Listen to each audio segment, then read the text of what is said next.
Salve, rapaziada, sejam bem-vindos a mais um giro de notícias do nosso Vascão. Vídeo de hoje, como sempre, trazendo para você, torcedor do Vasco, espalhado pelo Brasil inteiro, as últimas notícias, novidades e informações sobre tudo o que acontece no dia a dia do nosso Vascão. Vídeo de hoje, vamos falar sobre mais uma derrota, né? Derrota ontem contra o Lanús por 1-0 fora de casa, fazendo com que o Vasco chegue aí a 9 partidas sem vencer aí, juntando o Campeonato Brasileiro, Copa do Brasil e Copa Sul-Americana, né? Fazendo também com que o Vasco agora tenha que vencer o próximo jogo na Sul-Americana para se classificar na segunda colocação. Depois eu vou explicar para vocês aí o que isso aí vai fazer com que a equipe do Vasco aí tenha que enfrentar um adversário forte vindo da Libertadores. Vamos falar também sobre Campeonato Brasileiro, né? Porque o Vasco agora volta as atenções para o campeonato mais importante da temporada, né? E talvez o campeonato que o Vasco deveria ter colocado foco, né? Então a gente vai falar um pouquinho aí sobre o próximo jogo contra o Fortaleza nesse sábado, né? Em São Januário, e também vamos trazer detalhes aí sobre outros assuntos, né? Referentes a renovações de contrato de Felipe Coutinho, Dimitri Payet, Léo Jardim, né? Puma Rodrigues, Jair, Paulinho, né? Muitos jogadores que o Vasco está negociando renovações aí que estão ficando cada vez mais complicadas, né? E vamos falar também sobre situações envolvendo contratação de executivo de futebol e reforços aí que podem estar chegando na próxima janela de transferências. Então eu convido você a acompanhar o nosso vídeo aqui até o final para não perder nenhum detalhe. Quero também convidar todos vocês que ainda não são inscritos no canal para se inscrever lá embaixo naquele botão vermelho escrito inscreva-se. Quem puder, deixa o joinha, deixa o like no vídeo e deixar aqui um recado, né? Como ontem a gente tinha anunciado, né? A gente vai fazer o sorteio de uma camisa branca do Vasco. Íamos fazer ontem à noite depois do jogo, mas acabou que ficou sem clima. É óbvio que a live ficou um pouco mais pesada, né? Com a derrota, então a gente vai fazer hoje à noite, às 8 horas, né? A gente vai fazer uma live aqui, né? Vamos entrar ao vivo para sortear essa camisa. E todo mundo que doou ontem e que quiser doar hoje aqui para ajudar o nosso canal nesse Pix que está aqui na tela agora, qualquer valor, acima de R$1, né? Se você doar R$1, você vai ter uma chance. Vamos dizer que você doa R$5, vai ter 5 chances. Doa R$50, 50 chances. Vai ser uma camisa branca, camisa nova, lançada aí há 2 semanas atrás pela capa aí, né? Vai ser a última camisa branca da capa antes da chegada da Nike no Vasco da Gama. E deixar também aqui um pedido de desculpas, né? Ontem, um dos profissionais que trabalha com a gente aqui no canal, né, que é responsável pelas redes sociais aqui do nosso canal, fez uma postagem, né, de forma errada lá na plataforma X. Acabou que essa postagem tomou uma proporção gigantesca, né? O próprio Vasco da Gama, o perfil oficial do Vasco, fez lá um pronunciamento público, né, que eu nunca vi, né, o perfil oficial do Vasco fazer pronunciamento público em relação a jornalista na minha vida. Mas como eu estou sendo perseguido por eles, por fazer críticas à diretoria, me tiraram, obviamente, né, para Cristo, né? Me tiraram ali para ser o testa de ferro aí, né? Para ser um exemplo, né? Se você criticar, eles vão te punir de alguma forma. Eu fui punido, mas aceito a punição porque erramos. Fizemos uma postagem que não é verídica, né, em relação ao Lloyd Augusto. Então eu peço perdão pela postagem, porque é o meu perfil, apesar de não ter sido eu que tenha sido feito a postagem, uma pessoa que trabalha com a gente, né, fez, e realmente foi um erro, então peço perdão aqui pelo que aconteceu, beleza? Falar um pouquinho sobre Copa Sul-Americana, né? O Vasco perdeu ontem, o Vasco jogou um primeiro tempo já mostrando, né, um pouco das características ali do Fernando Diniz, né, um time com mais toque de bola, um time com mais aproximação, mas a grande questão, né, é o seguinte, é um time que ainda não está pronto para jogar dessa forma, né, um time que ainda tem uma questão física muito defasada, né, o Vasco fisicamente muito mal, mais uma vez, o Vasco tem alguns jogadores em campo ali que não tem condições de jogar esse futebol moderno, intenso, principalmente da forma que o Diniz gosta de jogar, né, que é sempre tendo 3 jogadores perto da bola, você tendo um Felipe Coutinho no meio de campo, com todo o respeito que eu tenho o Felipe Coutinho, carinho que eu tenho por ele, queria até que ele continuasse no Vasco, mas depois a gente vai falar sobre isso, né, mas cara, o Felipe Coutinho não tem condições, cara, de correr o tempo todo. Ontem ficou claro, parece que ele tá com um saco de cimento amarrado ali no tornozelo dele, não tem arrancada, não tem ali aquela intensidade de aproximação, de velocidade, né? Então realmente dificulta bastante para que o Vasco jogue dessa forma. Se o Vasco tivesse muitos jogadores intensos, muitos jogadores de velocidade, muitos jogadores que conseguissem se sobressair para que o Coutinho não precisasse, né, ser um desses, talvez funcionasse, mas não é o caso, né? Realmente fica bem complicado. O Vasco jogou ali durante 20, 25, 30 minutos dessa forma, depois voltou a ser o velho Vasco, dando chutão pra frente, sendo um time espaçado, coitado, o Tietchan tendo que correr ali o campo inteiro, né, para poder marcar os jogadores, né, o Hugo Moura voltando, né, a fazer ali alguns erros infantis, tomou um amarelo bobo no primeiro tempo, tomou outro amarelo bobo no segundo tempo, foi expulso com razão, e aí o Vasco, né, perde a partida por 1-0 num gol ali, na minha opinião, antológico, né, cara, num gol ali que os jogadores do Lanús fizeram de tudo para errar a finalização, né, e acabam acertando no final, fazem 1-0 e levam esse placar aí, né, fazendo com que o Lanús se classifique já para a próxima fase da competição, né, garantiu a primeira colocação. Ontem o Melgar venceu a equipe do Puerto Cabelo por 1-0, ou seja, ultrapassou o Vasco, chegou a 7 pontos, e com isso, a próxima partida do Vasco, que é em casa contra o Melgar, faz com que essa partida seja a partida definitiva. Se o Vasco perder, o Vasco perde a classificação, se o Vasco empatar, tá fora, e se o Vasco vencer, o Vasco se classifica aí para a próxima fase da competição. Lembrando que o Vasco vai se classificar na segunda colocação, e aí o que acontece é o seguinte: o Vasco vai para um mata-mata, o Vasco não vai direto para as oitavas de finais, o Vasco vai ter que pegar um adversário vindo da Libertadores, né, o terceiro colocado de algum grupo da Libertadores, para fazer ali um jogo de ida e volta, e aí talvez se classificar para as oitavas de final. Lembrando que na Libertadores, quem são os terceiros colocados atualmente? Botafogo, Flamengo, Internacional, pode ser que até o Fortaleza também fique na terceira colocação, então eu acho que pode pegar um time muito forte, né?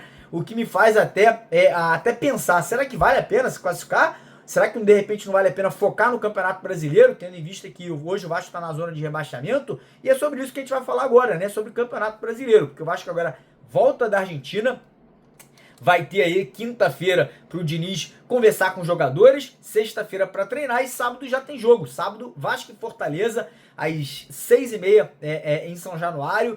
E aí, cara, para mim, eu acho que o Diniz, para fazer esse time jogar, vou ser bem sincero aqui, bem honesto, eu sou um cara que joguei bola a vida inteira, inclusive profissionalmente, óbvio que não no nível de um Felipe Coutinho, de um Verratti, talvez desses jogadores, mas para mim o Diniz, se ele quiser fazer esse time jogar futebol com intensidade, um futebol moderno, um futebol desse tic-tac, né, que é aquele futebol de toque de bola rápido, ele vai ter que ser muito corajoso em tirar peças desse time. Não vai ter como você jogar com Coutinho e Verratti ao mesmo tempo. Não vai ter como você jogar com jogadores lentos ali no meio de campo. Você vai precisar de jogadores defensivos na zaga que saibam sair jogando com a bola nos pés. Você vai ter que ensinar o Léo Jardim a jogar com a bola nos pés, que ele tem dificuldade. Então, o Fernando Diniz, primeiro, vai ter que trabalhar muito, muito mesmo.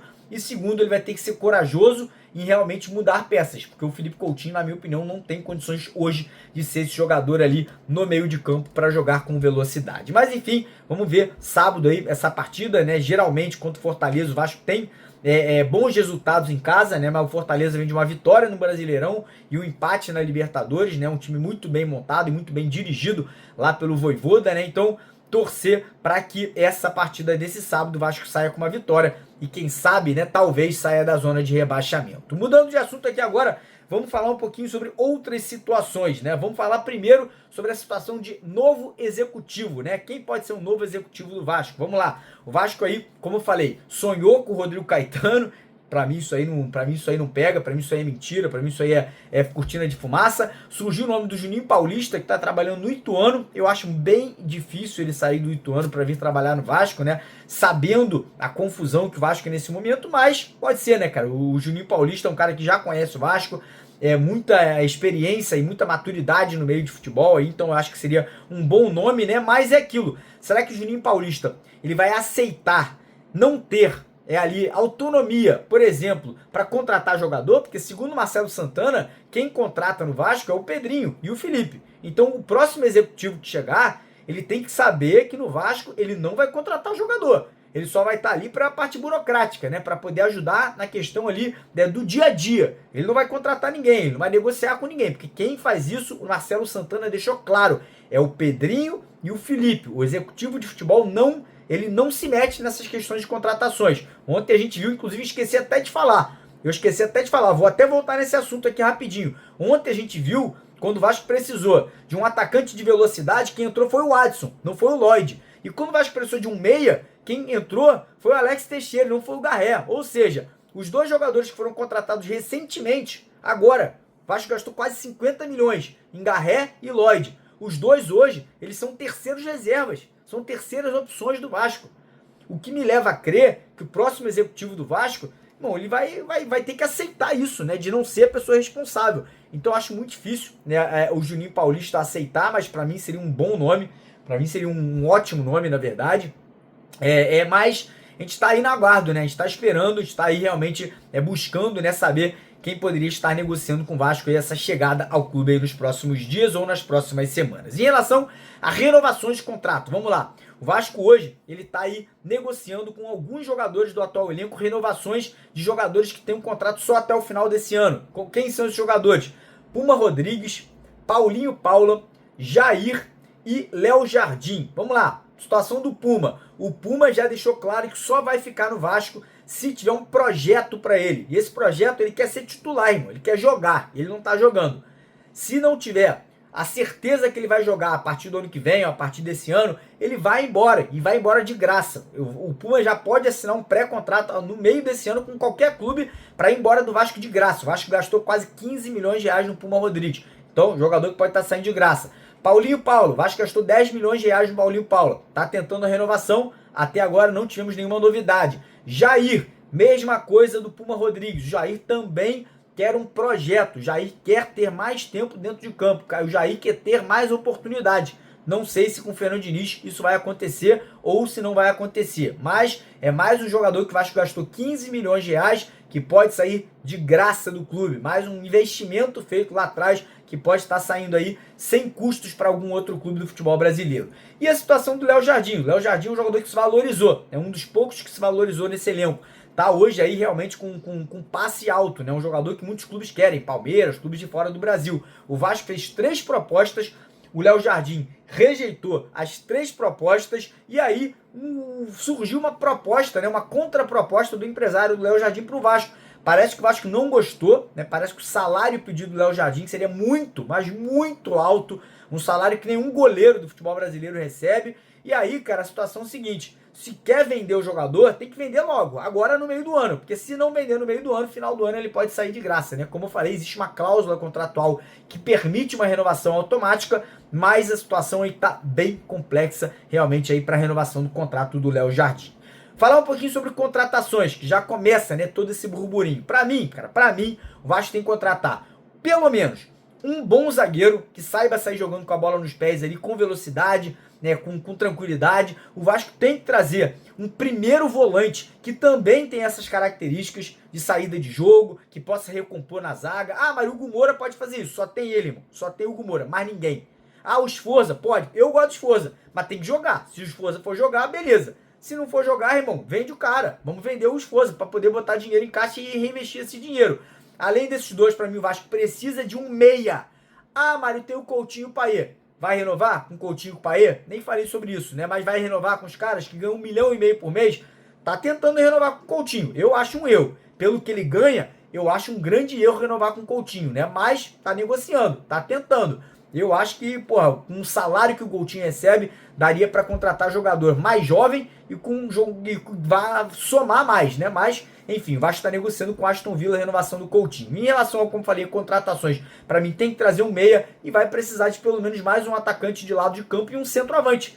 Tem que trazer um centroavante, não tem. O Vasco só tem Verratti. Não tem um jogador na reserva, um jogador que possa mudar o jogo, que possa entrar e fazer um alvoroço. Então tem que trazer esse jogador, pelo menos na minha sincera opinião. Quero saber a opinião de vocês. Deixa aqui nos comentários aí o que vocês acharam do jogo de ontem, o que vocês acharam do primeiro tempo, do segundo tempo. Falem aí sobre a situação do Felipe Coutinho, renovaria, não renovaria. Quero a opinião da rapaziada em relação a tudo isso, beleza? Tamo junto de vascaíno para vascaíno, porque aqui é Vasco. Quem quiser participar do sorteio, ó, o Pix tá aqui. Faz aí seu Pix, pelo menos R$1. Quanto mais você doar, mais chance você vai ter de ganhar uma camisa do Vascão hoje à noite na nossa live. Valeu!